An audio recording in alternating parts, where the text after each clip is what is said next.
O tema dessa palavra é o fruto que glorifica o Pai. A gente vem falando há tempos aqui, numa sequência de mensagens sobre fruto. A gente vem falando sobre evangelismo, sobre frutificar, sobre árvores, sobre terra, sobre adubo. A gente falou de uma série de fatores que cooperam para que um fruto seja gerado. Então, a gente vai entender hoje o porquê do fruto, que fruto é esse, para que ele serve, por que frutificar. Então, eu quero compartilhar com você um pouco sobre isso, né? E eu quero já pedir para que você abra a sua Bíblia em Gálatas, capítulo 1, versículo 15 e 16.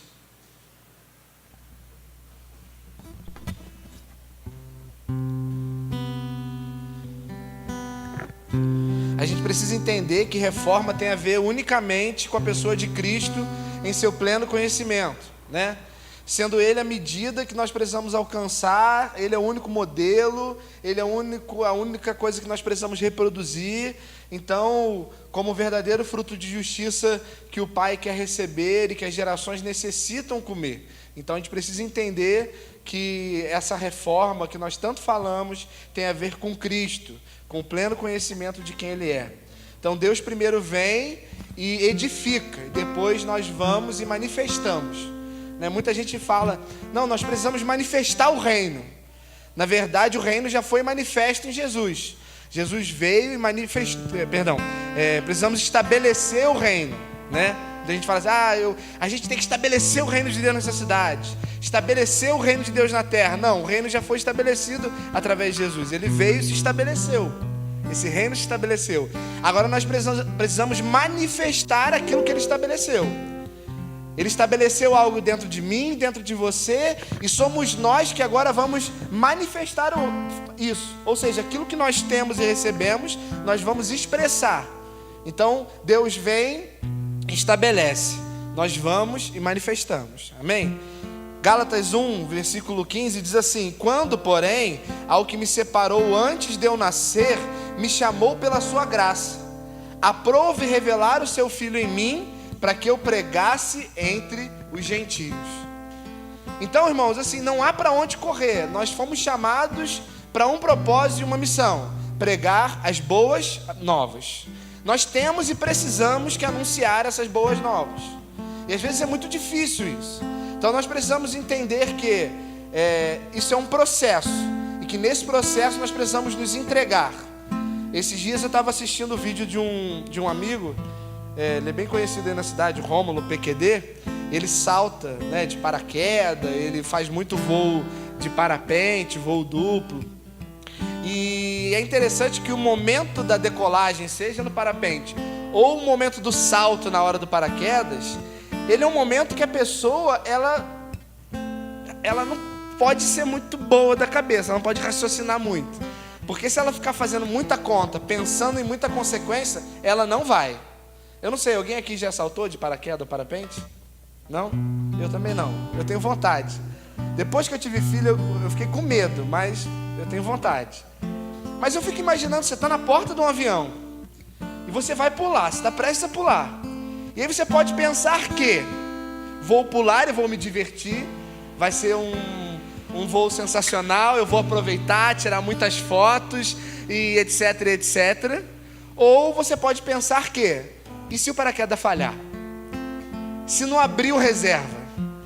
E se eu cair e me esborrachar no chão lá não sei quantos 1000 km/h? E os meus filhos que vão ficar, e a minha conta bancária, e o carro que eu comprei, e isso ou aquilo? Então você pode ter dois tipos de pensamento, mas quem está ali normalmente não pensa nas coisas ruins. Ele pensa na diversão, na adrenalina e vai. E assim é a vida com Cristo, irmão. Se você ficar pensando muito, se você ficar fazendo muita conta, humanamente falando, você desiste. Porque é uma conta de que para ganhar você precisa perder. É uma conta que vai só diminuindo tudo o que a sociedade e os padrões humanos dizem que você precisa agregar e acrescentar. É uma conta que só vai te fazer ser diminuído, entre aspas, numa sociedade que só é gananciosa, que só vive padrões luxuosos. Então, Cristo crescendo em nosso interior e sendo revelado através de nós, para que possamos produzir em outros aquilo que Cristo produziu em nós. Então, aquilo que Deus tem para você está separado e é para você.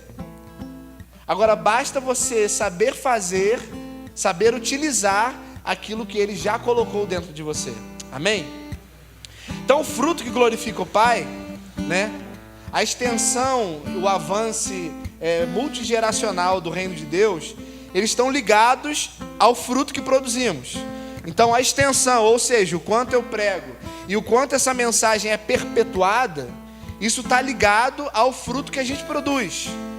Então, você imagina, aqui no Caxambu tem muita gente que planta, né? Que faz a plantação aí para poder fazer a feira, né? Os feirantes da cidade praticamente estão todos ali no Caxambu. Você sobe ali, é um negócio bonito pra caramba, horta para um lado, horta para o outro, tudo bonitinho, separadinho, irrigado, e gente cuidando, aquela coisa linda. Mas uma coisa, o produtor ele não tem certeza de que o fruto será bom. Ele pode plantar e dar tudo errado. Como ele pode plantar, como aconteceu no mês passado. Tiagão, se puder apagar aqui para mim. Como ele pode plantar, como aconteceu acho que no mês passado, mês retrasado, e vir uma chuva e devastar tudo. Então ele nunca tem a certeza que o fruto será 100% bom. Ele vai sempre depender do momento da colheita para verificar se aquilo é bom. Logo, ele só consegue vender e ele só consegue continuar produzindo naquela terra se o fruto que der ali for bom. Então, se a gente pensar nessa questão de que aquele que semeia, daquele que colhe, pudesse garantir, né, que o fruto produzisse, fosse bom, ele multiplicaria isso de maneira grandiosa, as demandas cresceriam, as vendas seriam incontáveis e ele se tornaria um milionário. Mas ele nunca tem como garantir isso. Então, em Gênesis capítulo 1, versículo 28, diz assim: E Deus os abençoou e lhe disse: Frutificai, multiplicai-vos, enchei a terra e sujeitai-a, dominai sobre os peixes do mar, sobre as aves do céu e sobre todo animal que rasteja pela terra. Deus está aqui dando uma missão para Adão e Eva. Na verdade, uma comissão. Ele está aqui comissionando Adão e Eva a fazer algo. E a gente pode observar que tem um propósito, mas existem 5 atribuições. Você pode repetir comigo? Frutificai. Mas finge que você está vivo. Diz frutificai. Eu sei que a gente é pouco, mas dá para sair bonito, né? Frutificai. Isso. Multiplicai-vos. Enchei a terra. Sujeitai-a. E dominai. Então são 5 atribuições para um propósito. E é interessante pensar que essas 5 ordens ou missões que Deus dá, elas são colocadas numa ordem muito inteligente. Por quê? Porque o sucesso da qualidade do fruto, que é o frutificai, a primeira, vai determinar o restante das outras 4. Porque você imagina, frutificai, aí o fruto veio ruim. Aí o que você faz? Multiplica o fruto ruim. Depois enche a terra de fruto ruim. Depois sujeita esse fruto ruim. E depois domina sobre esse fruto ruim? Não. Então o frutificai determina todo o restante do processo. Primeiro você frutifica. E se aquele fruto for bom, aí sim você multiplica, enche a terra, sujeita e domina. Então tem uma ordem. Tudo que Deus faz não é aleatoriamente. Tudo que está na Bíblia não é simplesmente para você, essa página eu não gosto, vou pular. Essa linha eu não acho legal, vou pular. Essa genealogia não me interessa, eu vou pular. Tudo que está contido no Evangelho, na Palavra de Deus, é para a edificação do corpo de Cristo. Então, está colocado numa ordem muito inteligente. Então, a gente vai falar sobre esse frutificai. O fruto que glorifica o Pai é o fruto que carrega a imagem do seu filho. Abra João capítulo 15. Amém? Então, a gente precisa entender que toda a obediência de Cristo foi o maior e o único prazer que ele teve e deu ao Pai. Então, qual é o fruto que nós devemos gerar em Deus? Um fruto de obediência, porque a obediência dos santos é o fruto pelo qual o Pai é glorificado. A palavra diz que os povos, a nação, os nossos vizinhos, as pessoas que nos cercam, saberiam que Deus existe através da unidade desse corpo. Eles saberão que Ele existe quando nós formos um. E só temos como ser um com Ele se formos parecidos com Cristo. E como Cristo fazia para ser um com o Pai? Obedecendo. Tudo que o Pai fazia, Ele obedecia. Tudo que Ele via o Pai fazer, Ele fazia. E assim deve ser a nossa vida. O filho faz aquilo que vê o Pai fazendo. Se eu hoje estiver no trânsito e alguém me fechar e eu xingar, obviamente, daqui a uns dias, Enzo e Tito vão reproduzir isso. Mas se ele vê que quando eu passo por uma situação difícil, eu oro, eu relevo, respiro, conto até 10, fatalmente eles vão ter atitudes parecidas com essas. Então o filho, ele sempre faz aquilo que ele vê o pai fazer. E Cristo era um com Deus porque ele obedecia tudo aquilo que o Pai mandava ele fazer. Mesmo diante de um propósito tão doloroso que era a cruz, Cristo vai lá e obedece. Então, para sermos um, para glorificarmos ao Pai, o fruto que nós devemos gerar é um fruto de obediência. Diga comigo, fruto de obediência. E tudo que não nasce de obediência não é agradável a Deus, por melhor que pareça. Numa fase da minha adolescência, eu ouvi muito sobre isso. Olha, parece estar legal, parece estar direito, parece estar funcionando, mas isso nasceu de desobediência. Então isso não glorifica a Deus. E eu achava, não, que nada. Isso aqui é só orar que Deus é misericordioso para poder curar, restaurar. Sabe aquele ditado que diz que aquilo que começa errado termina errado? É basicamente isso. Tudo que não nasce de obediência não glorifica a Deus, por melhor que pareça. Por mais que o rumo depois possa parecer um rumo bom, agradável aos nossos olhos, tudo que é nascido de desobediência não glorifica a Deus. Nenhuma ação eclesiástica, nenhuma boa intenção da igreja, nenhuma obra social, nenhum crente, até aquilo que a gente chama de justiça social, nada disso pode glorificar a Deus se não for vindo de Deus, não for uma obediência a Deus. Então nada glorifica a Deus se não carrega o seu rosto ou a imagem do seu filho. Abra Filipenses capítulo 1, versículo 11.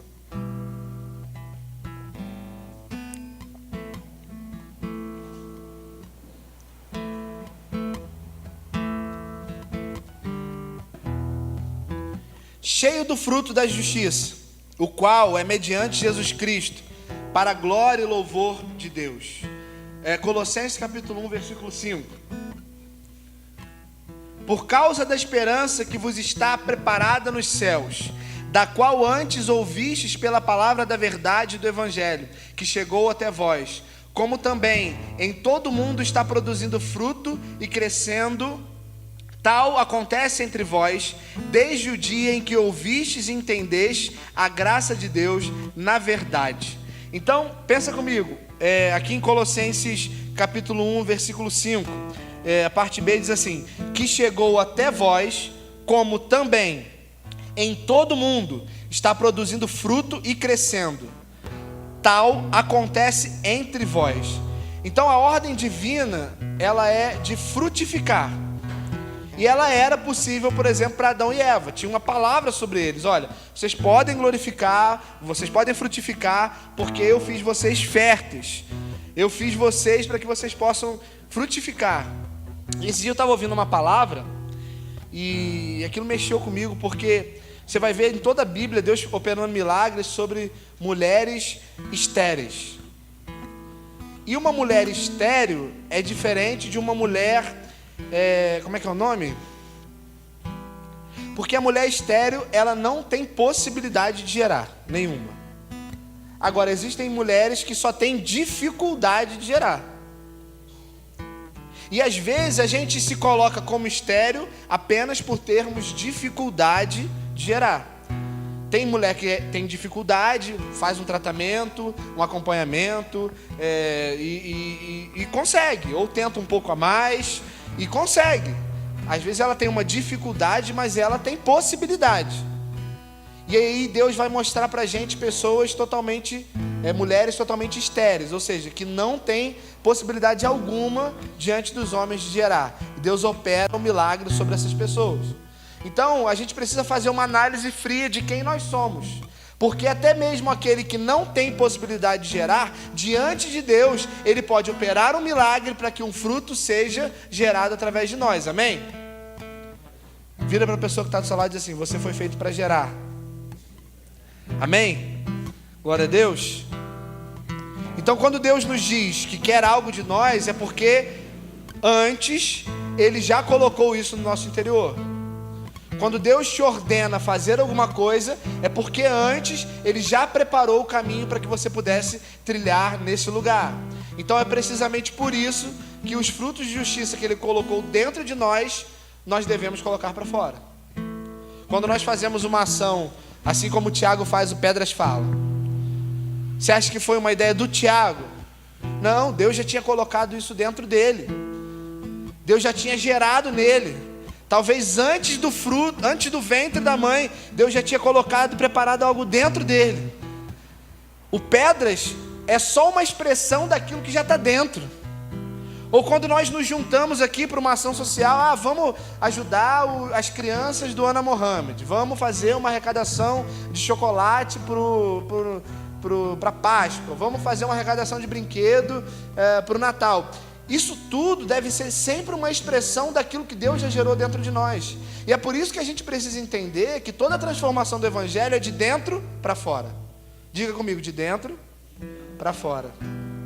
Então preocupar-se apenas com o estereótipo é a maior burrada que um crente pode fazer. Preocupar-se apenas com a estética de um templo, com o conforto da cadeira, é a maior burrada que um crente pode ter. Porque se uma igreja não tiver fundamento dentro, qualquer árvore que vai ser levantada, se não tiver raiz, quando vier o primeiro vento, ela vai cair. Você pode ver, irmãos, alguns, falo aqui não para criticar, mas para usar como exemplo, alguns até grandes ministérios que chegaram na cidade, pressão e unção e isso e filho e paternidade e vamos criar e de repente estava enorme e daqui a pouco, cadê? Sumiu. Por quê? Porque tinha muita beleza para fora.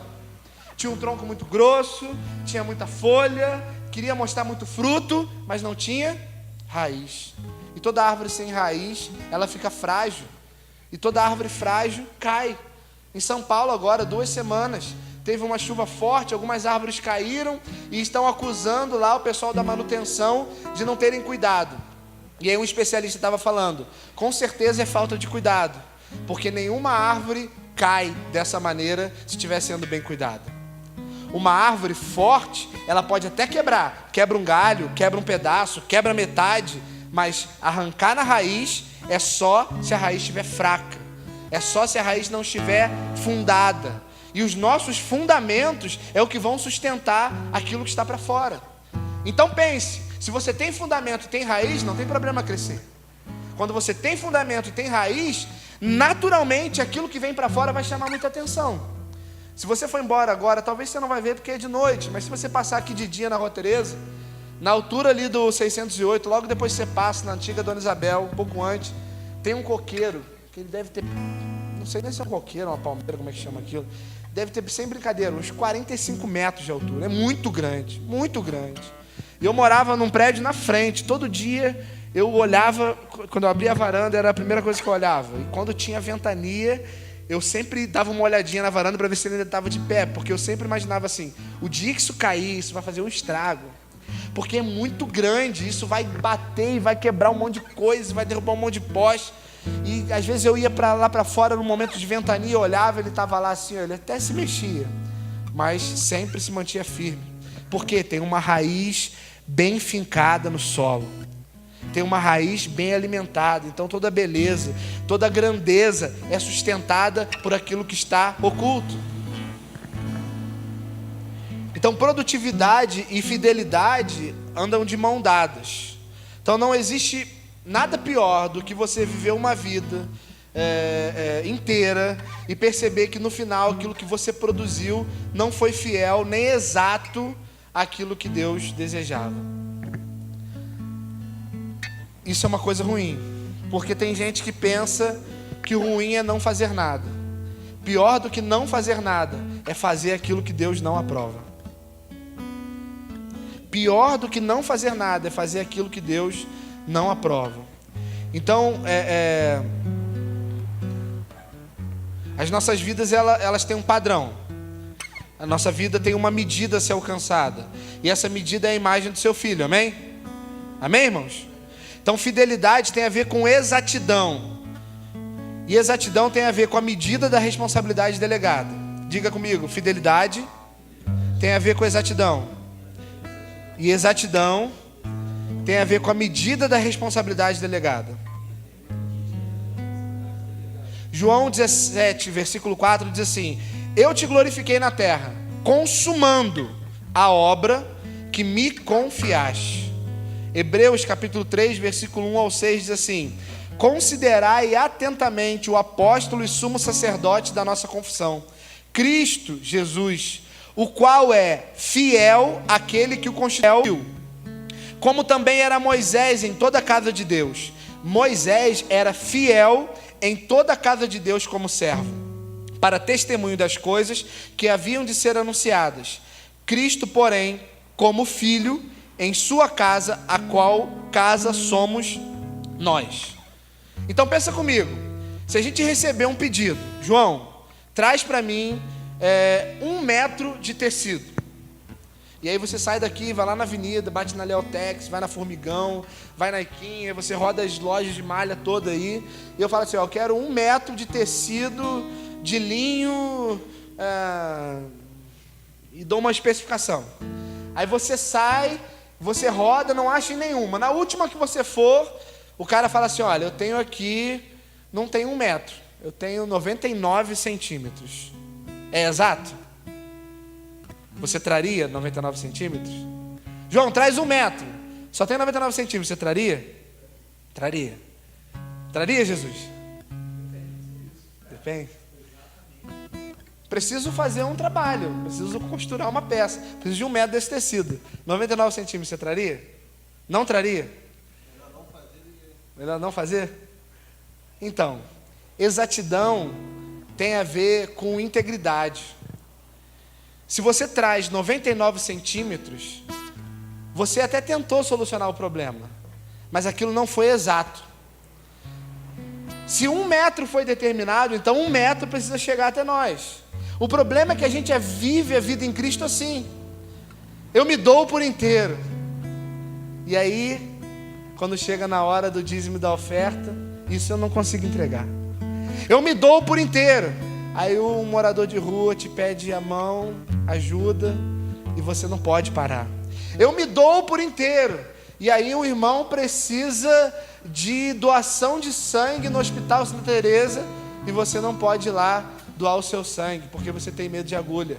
Eu me dou por inteiro, e aí Deus manda você pegar a sua casa e dar de oferta para um irmão que vai casar, e você não consegue dar. O problema é que a gente vai vivendo as medidas que nos agradam. A gente vai vivendo aquilo que diante dos nossos olhos parece ser perfeito. 99 centímetros é praticamente 1 metro. Para quem vai fazer 2, 3, 4 camisas, vai ser irrisório, isso aqui nem vai fazer falta. Mas quem trabalha com esse tipo de serviço sabe que exatidão é primordial, porque 1 centímetro que falta faz uma peça ficar 1 centímetro menor. E 1 centímetro menor, talvez quando você levantar a mão vai aparecer a barriga, ou o braço não vai abrir direito, porque medidas precisam ser cumpridas. Então a verdade é que aproximação não é exatidão, né? Então apenas aquilo que é exatamente à medida é exitoso. Amém? Abra João capítulo 17, versículo 4. Não, já falei isso, né? 2 Timóteo, capítulo 4, versículos 6 e 7.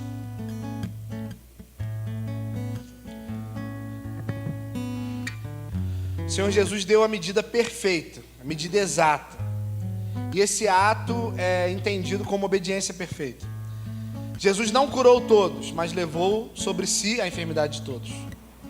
Ele não libertou todos os endemoniados, mas ele despojou os principados e as potestades e os exibiu publicamente, triunfando sobre eles na cruz. 2 Timóteo capítulo 4, versículos 6 e 7 diz: quanto a mim, estou sendo já oferecido por libação, e o tempo da minha partida é chegado. E o apóstolo Paulo solta aqui uma frase de coragem: combati o bom combate, completei a carreira, guardei a fé. Precisa ter muita ousadia, ou precisa ser muito sensível à voz de Deus, para poder saber que a obra foi concluída. Sabe cachorro que fica correndo atrás do rabo? Às vezes nós cristãos somos assim. Parece que nunca chega, parece que nunca acaba, parece que nunca é suficiente. A gente sempre tem que fazer de novo, sempre tem que fazer mais. Se encontra, precisa reencontrar. Se reencontra, precisa trabalhar no encontro. Se trabalha no encontro, precisa fazer o pós-encontro. Se faz o pós-encontro, precisa fazer o pré-encontro double. E a gente está sempre fazendo mais. Por quê? Porque a gente nunca tem o suficiente para nos mantermos firmes. O apóstolo Paulo com certeza ouviu uma medida, cumpriu essa medida e soube que era o fim. Eu combati o bom combate, completei a carreira, guardei a fé. Pronto, Deus me mandou vir até aqui eu vim. Será que você já ouviu o que Deus te chamou para fazer? Será que você já ouviu o que Deus tem e já te falou até onde você tem que ir? E se você já ouviu, por que a gente precisa sempre ouvir de novo? É como o João falou aqui da palavra da oferta. A gente prega uma vez sobre Marta e Maria, todo mundo sabe que os bebês balançam no ventre a vida inteira. Uma vez você prega sobre Marta e Maria, você aprende que João e Jesus se encontraram ali dentro do ventre e que os bebês balançaram, que gerou uma parada legal. Pronto, acabou, o ensinamento está dado, você vai levar isso para o resto da vida. Agora, sobre a oferta, a gente precisa pregar todo culto. Todo culto, alguém tem que te convencer a fazer uma coisa que Deus já te ensinou. Você sempre precisa de uma palavra nova. Eu estou muito tristinho, eu estou muito abatido. Deus já falou, faz isso, pega essa cadeira e vira ao contrário. Você começou, você veio, aí você cansou, aí você volta. Aí você fala, eu quero continuar na obra de Deus. Deus, o que eu tenho para fazer? Eu fico imaginando assim, Deus. Tipo, eu já te falei, é só pegar a cadeira e virar ao contrário. Tá, mas me fala especificamente o que eu tenho que fazer, Deus. Pegar a cadeira e virar ao contrário. Aí você vai para um congresso, sai daqui, vai lá para o Kansas. Não, vou lá no IHOP, porque lá tem homem de oração e Deus vai falar o que eu tenho que fazer. Aí você dobra o joelho lá no congresso. Como é que fala Deus o que eu tenho que fazer em inglês, João? Deus, o que eu tenho que fazer? What I had to do, God? Aí Deus vira do céu e fala assim, é porque ele fala em línguas. Aí ele fala assim, vira a cadeira ao contrário. Para de falar comigo em inglês, você é brasileiro. Aí você volta para o Brasil. Aí você fala assim, pastor, não estou bem. Por quê? Porque Deus não me fala o que eu tenho para fazer. Aí o pastor volta para casa preocupado, começa a orar por essa pessoa, jejua, acorda de madrugada. Aí Deus fala com o pastor assim, vai lá e fala para ele que é para virar a cadeira ao contrário. Aí você vem, irmão, Deus me disse que é para você virar a cadeira ao contrário. Vou sair da igreja. Por quê? Porque eu não ouço a voz de Deus. Deus está todo tempo nos mostrando o que nós temos que fazer. E a gente está todo tempo brigando com Deus, porque aquilo que Ele mostra que a gente tem que fazer nem sempre agrada a gente. Eu não quero virar cadeira ao contrário, eu quero virar cadeira de ponta cabeça. Mas Deus só mandou virar lá ao contrário. Mas eu fico virando de ponta cabeça. E eu fico perdendo tempo. E toda hora eu vou virar de ponta cabeça e nunca fica bom. Por quê? Porque era só para virar ao contrário. Mas a gente é teimoso. E a gente fica perdendo tempo. E o apóstolo Paulo é um cara assim que muitos hoje teriam como grosso, como grosseiro, como estúpido. Machista nem se fala. Mas ele fala, ó, no meio de vocês tem gente que já era para estar comendo comida sólida, mas ainda está se alimentando de leite. Sabe comidinha de neném, papinha? Vou te fazer um desafio, entra na farmácia essa semana, compra uma para você e come para ver se você consegue. É ruim, é sem sal, é gelado, mas para o bebê é uma maravilha, porque não tem caroço, não precisa mastigar, é só engolir, tem os nutrientes necessários, mas aquilo é só para um tempo. A Karine hoje está ali, deitadinha, quietinha, quando precisa se alimentar, mama no peito, aí tem jantinha, tem papinha, tem isso, tem aquilo, mas daqui a pouco, meu amigo, vai ter que botar um pedaço de bife, carne, e por quê? Porque leite não vai mais sustentar. Porque papinha não vai mais dar sangue, porque leitinho não vai. Meu irmão, Nescauzinho na cama, 33 anos, tá a mãe levando Nescau na cama. Toma vergonha nessa cara. Não era nem pra você estar tomando Nescau. Brincadeira, Nescau é bom. Nescau é bom. Não, Nescau é bom. Toma café, irmão, bebida de homem.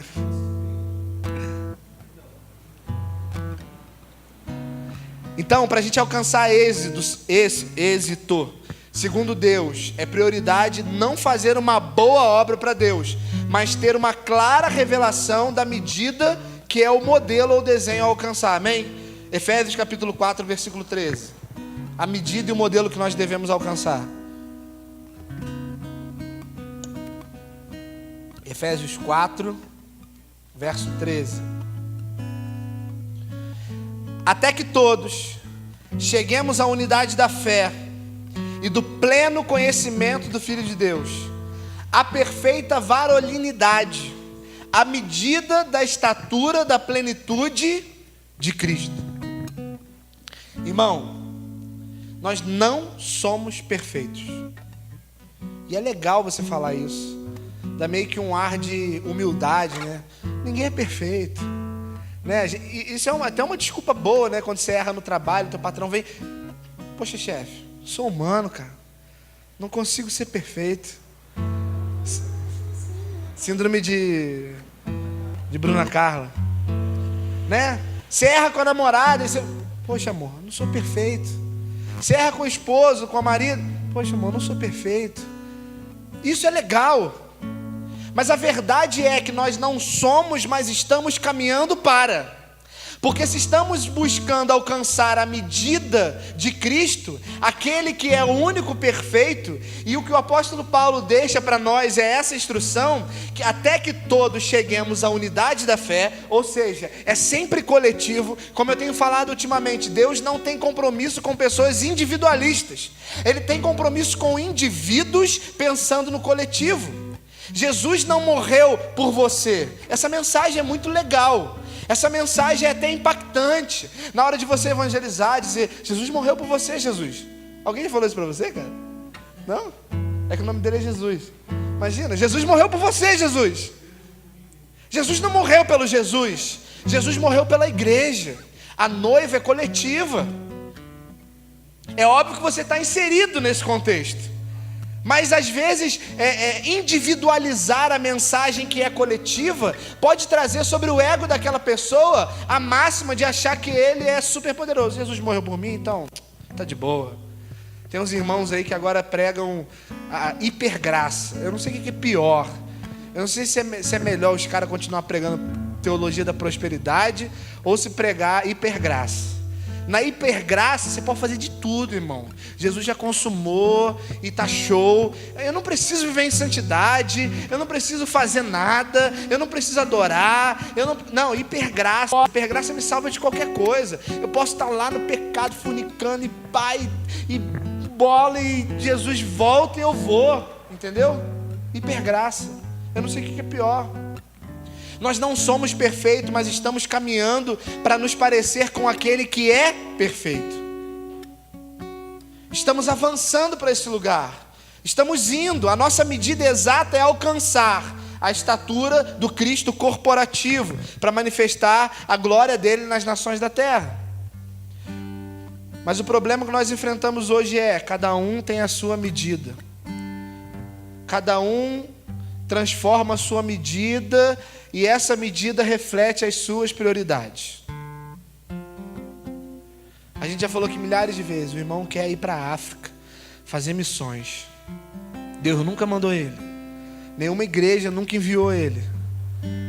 Ele mora numa comunidade, tem traficante adoidado, tem gente usando droga, tem gente passando fome, tem esgoto a céu aberto, e ele sai todo domingo com a Bíblia debaixo do braço, e as pessoas olham para ele esperançosas, talvez esperando que ele libere uma palavra, esperando que ele seja a solução para aquele lugar, porque ele está saindo com a Bíblia debaixo do braço. Então esse irmão deve estar orando pela nossa comunidade, e às vezes Deus está dando para ele um território para ele poder multiplicar o fruto bom que são as boas novas, e ele está pensando em ir para a África. Se eu pudesse evangelizar em algum lugar, eu ia para Times Square. Já escolhi, já falei para Deus. Se tiver que me mandar para missões, me manda lá, eu vou sem problema. Eu já falei para Deus, eu vou de chinelo, bermuda, assim, com uma roupa bem simples, para falar contra a ostentação, luxo, fama, riqueza. Eu vou ali evangelizar uns irmãos ali, entendeu? A gente transforma as nossas prioridades naquilo que é a medida de Cristo. A gente pega a nossa mentira e repete ela de forma tão convincente que ela pra gente se torna uma verdade. Mas eu tenho uma coisa para te falar. Mesmo que você faça isso, a sua mentira para Deus continua sendo mentira. Então, se a gente não alcançar uma maturidade corporativamente, né, nós vamos fracassar na missão que Cristo nos entregou. Já estou encerrando. Abre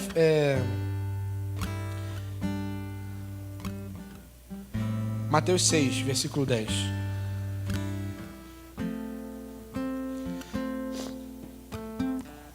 Então existem medidas que Deus deixou para nós, né? Medida em relação aos santos, Efésios 4:13, até que cheguemos, né, à unidade da fé, o pleno conhecimento do Filho de Deus, a perfeita varonilidade, a medida de estatura da plenitude de Cristo. Então nós estamos como igreja corporativa e homens individuais, mas não individualistas, buscando alcançar a medida da estatura de varão perfeito. Em relação à medida da sociedade e seus sistemas, Mateus versículo 10, venha o teu reino, faça-se a sua vontade na terra como é no céu. Então Cristo é o modelo e é o que define o processo para desenvolver as medidas, né?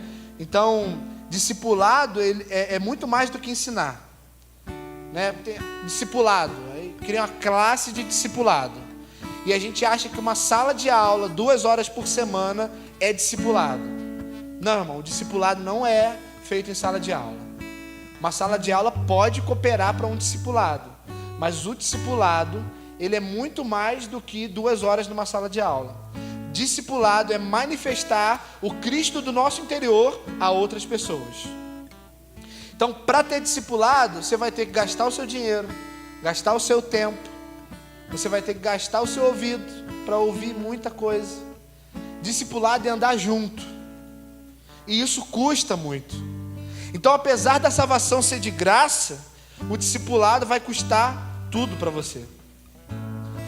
Quer discipular alguém, irmão? Vai em frente. Chama ele para tomar café segunda, vai no cinema com ele na terça, ouve ele contando os problemas no WhatsApp na quarta, pergunta se ele está bem na quinta, convida ele para o culto no sábado, bate na casa dele se ele não aparecer no domingo. Discipulado é gastar, discipulado é se entregar, discipulado é compartilhar aquilo que nós temos. Como o João falou, o que adianta vir para o culto, levantar as mãos e pedir, enche-me Deus, enche-me, enche-me, enche-me. Aí você vai enchendo, aí fica parecido comigo assim, cheio. Deus só tem um propósito em nos encher, para que a gente compartilhe aquilo que está dentro de nós com outras pessoas. Então, o discipulado é manifestar essa glória e essa graça. Então, como santos na luz, abraçamos a nossa medida exata, que é chegar à estatura do Cristo corporativo, para manifestar a sua glória às nações. Mateus 28:19, abre aí, Tiago, para mim. Mateus 28:19.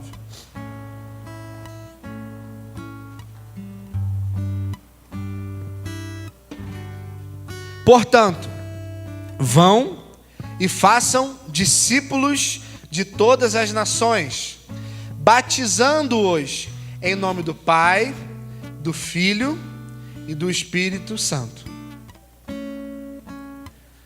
Portanto, vão e façam discípulos de todas as nações.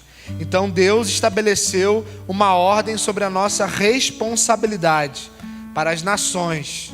E tudo isso através de uma ordem dita lá atrás, que é o frutificar, o multiplicai-vos, enchei a terra, sujeitai e dominai. Então o fruto que você gera vai determinar todo o restante do processo.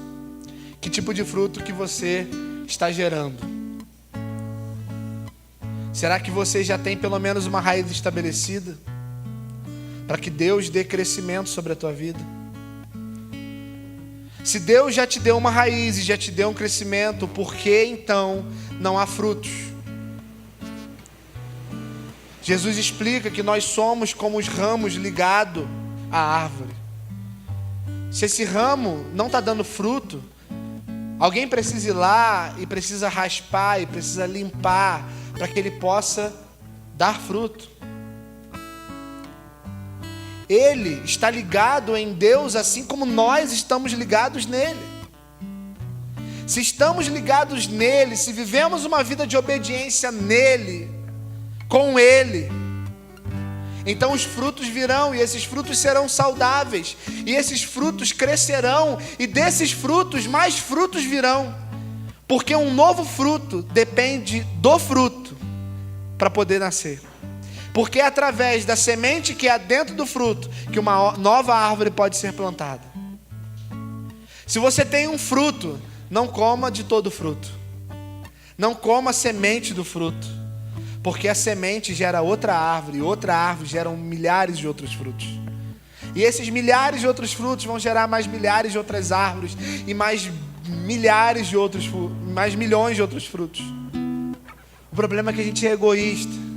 A gente tem um fruto, a gente pega aquele fruto e come todo fruto. E a gente não consegue separar nem a semente. A gente não consegue nem jogar fora a semente. Porque uma semente que você joga fora, que você, não quero, você cospe, ela cai numa terra, se aquela terra for fértil, ela vai brotar e vai frutificar. Então, que tipo de fruto você tem gerado? Se você tem raízes, se Deus já te deu crescimento, será que não está no tempo de você ser limpo?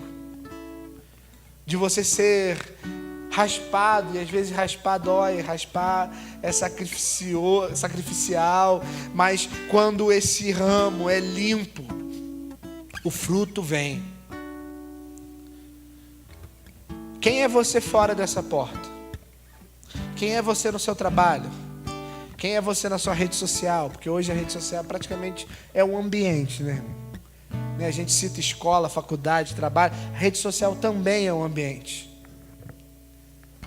Deus nos chamou para sermos filhos, para caminharmos segundo uma essência, e a essência de filhos. Então não importa quem você tente mostrar que é, Deus ele sempre vai olhar para dentro de você como um filho. Aleluia. Se coloca de pé.